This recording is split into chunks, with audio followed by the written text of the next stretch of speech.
असे म्हणतात ज्ञानेश्वर महाराज अमृतानुभव जीवनमुक्त अवस्था बरं का प्रकरण आहे, एक 9वं प्रकरण अमृतानुभव बरं का. ते म्हणतात फुलेची झाली भ्रमर तरुणीची झाले नर झाले आपुले शेजार निद्रानुची.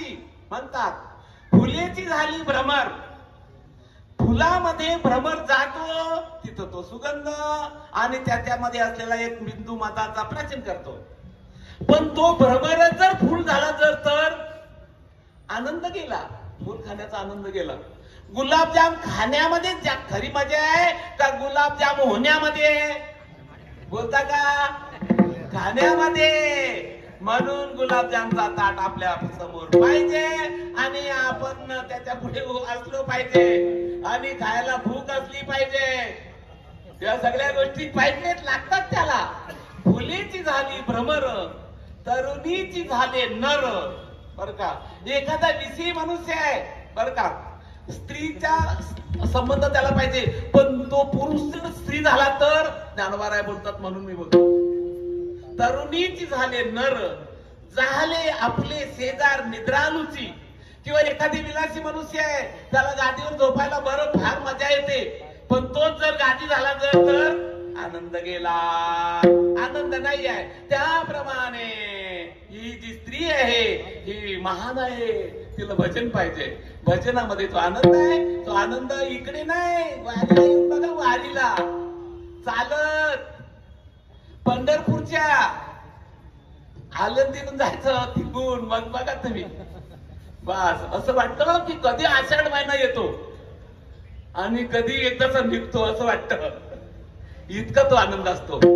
जेवायला बसली की वावडल येते, त्याच्यामध्ये धूर कचरा पडतो, तरी पण चव बघाल तुम्ही, त्या जेवणाची चव काय बघाल, वेगळा वेगळा आनंद असतो तो. आमचे संत सांगतात आनंद तेथीचा मुक या जीवाचा बैरे ऐकती. म्हणून बैरे लोकांनी असतील ना त्यांनी वारीला यायचं.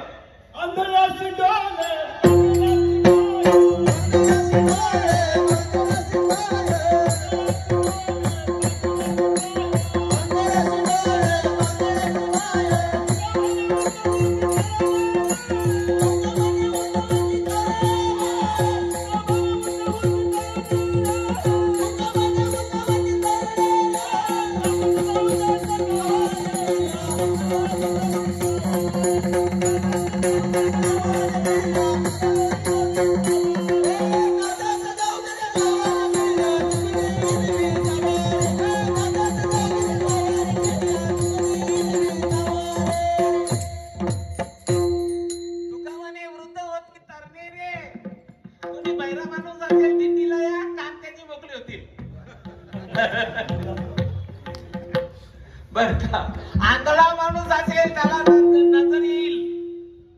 आंधळ्याची डोळे पांगल्याची पाय. तुका म्हणे वृद्ध होती तरणे. तो आनंद आईला मिळवायचा आहे. गंमत सांगू का तुम्हाला? थोडा जुना काल असल्यामुळे ना मुली बालीला सुनेला कुठे पण फिरायची संधी नसायची. आता सारखं नाही. आता सगळा फ्री झालाय.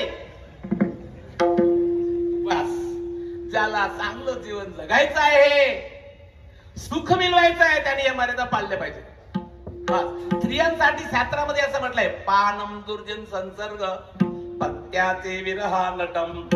बरं का. स्वप्न अन्नगे वासस्य नारी संदुषे नानिषट. 6 गोष्टी आहेत पाळायला पाहिजेत. पानम नशा नाही घ्यायची महिलांनी, म्हणजे पुरुषांनी घ्यायचा असा अर्थ नाही.